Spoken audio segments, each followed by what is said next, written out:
expectations of Twitch chat. Don't let random internet people hamper your dreams. Right. So Bartubi, he did really awesome, but Master Shadow also, both super good quality players. Oh yeah. So I think what you're seeing here is a lot of these players in the at-home tournaments are currently occupying the top 10 leaderboard spot worldwide for Kingdom Brawl. Yeah, which is super exciting. So you're seeing some fairly advanced strategies. You're seeing a lot of stops. You're seeing the matches go a little bit longer than typical, right?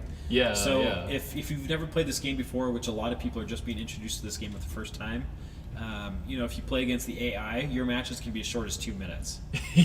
So the fact that it went this long is just super, super good on both their parts. Definitely. Even with like a marginal skill gap results in a very quick 2-0 and very short matches, just because it's just so like such a minute skill differences makes that big of a difference. And I think one of the other things that we've seen a request for in the Discord is that the winner of the at-home match play against the winner of the NA versus EU. Oh, yes. So we may see that here soon. That was not something we had originally set up like in the tournament rules doc or anything like that. But I think I'd be totally down for that. Yeah, same. And like as we've said before, like the at-home thing was just something we've kind of played with, so it's still somewhat of like a pilot test for this tournament. But if everyone's open to it, I think like they show a very high level of skill, and I think they would make a very good match for the EU NA players. Yeah, which I think is fantastic. So some of the at-home tournaments, there's some games that, frankly, just being in arcades, some games are more popular than others, right? Yeah. So Space Pirate Trainer, Super Hot are all very popular games because you can launch into them in just a couple of minutes. Some games that take like a really long time to ramp up, like Onward and Pavlov, are not actually super popular in arcades. Yeah. But they have really great player bases at home, and so taking some of our learnings from what we've done at that home tournament, potentially apply to some of those tournaments down the road. Even some of the world, even some like Kairos. Okay, rewind. So Kingdom Brawl is actually the first version that came out with Skyworld, which is traditionally a much longer game. Yeah. So.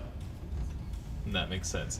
And so we are actually running a tiny bit over time. We were supposed to start the next match like a minute ago, but because the last match ran on a little bit long, we are a little bit delayed on that. But right now we're just waiting for the next players to load in right now.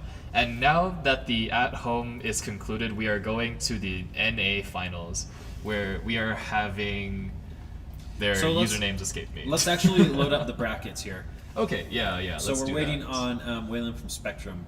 Yes, and Shale. So as we look at this bracket, we're going to review this bracket right before we launch into the finals. So let's take a closer look. So as we've reviewed this once last time, but the North American bracket has been one of the most competitive brackets that we've seen. So quickly, it's John overtook Devon Virtuality. Stu, one of the top players in Kingdom Brawl and VR Junkies or Space Junkies did really awesome. Actually, Stu's from VR Junkies in Arizona, so that's the arcade he plays at. Yeah. And then we had Shell, Disciples of Gaming. We had one player drop out due to a dental issue. And then we had Keith, Brandon, Wesley, and Waylon go on. So, just a minor correction. It's John was the one who had the dental incident. Stu actually really pushed Shell in the last game. Yeah, that was actually really close. So I think Stu deserves, even though he's out of the semifinals, he's basically like, he's like Michigan from the NCAA bracket from the basketball tournament. What's NCAA? I'm not gonna lie. So like, even though I sound like this, I am actually not really from the U.S. and so I don't know a lot of the things. Right. So here. College basketball, obviously. Okay. There we go. So Michigan had a pretty big upset in the tournament for March Madness here. And so they went really far. I think Stu was one of the favorites. I think we seeded him pretty highly. But anyway, just work on ongoing the brackets.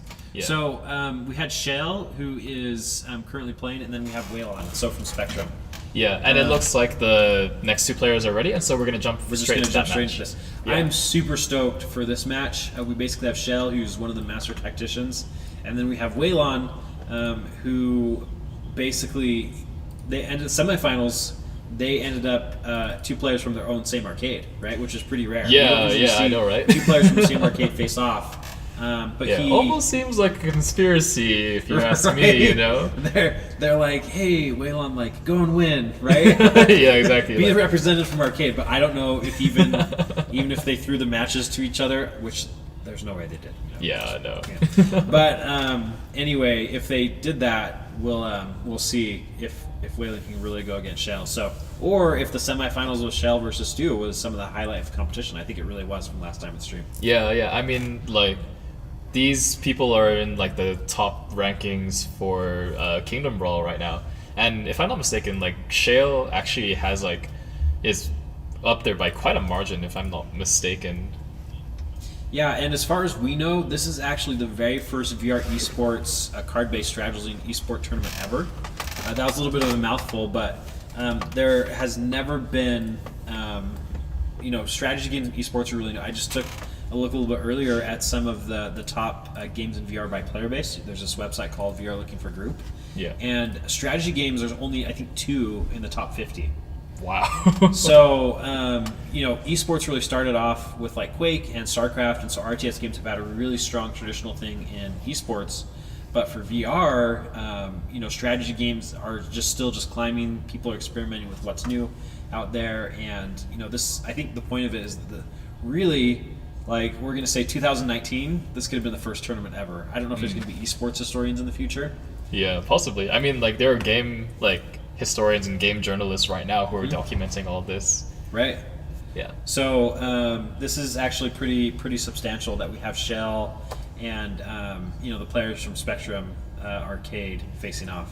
Yeah, So, yeah, no kidding. Yeah, I mean, you guys, like, we got EU, we got North America, we got the at-home bracket, and just getting them ready to go. Yeah, and also, sorry, just a quick note to our producer over here. Could you just mute the mic so it's just not doubling like that with the casting audio? Thank you so much. Okay, that should be a lot better for our viewers right now. Yeah, we actually owe Brandon a bunch of pancakes. I don't know, Brandon, do you like pancakes? He's off screen. Yeah. Brandon says yes to pancakes. So as Nathan and I are casting, there's a lot going on. It basically, like, casting a VR esports tournament is at least a 3 to 4 person team job. Oh yeah, easily. So there's a lot to and do. then just putting together like the program and the casting deck and making sure everyone's prepped. Typically, that's like an 8-hour day in itself, right there. Yeah. And usually we have to crunch it out in about half that time because, like, startup life, it's very, very fun, very exciting. Right. Very chaotic. Okay. So, Brandon, I think, are you asking for pancakes right now, or? No. Yeah.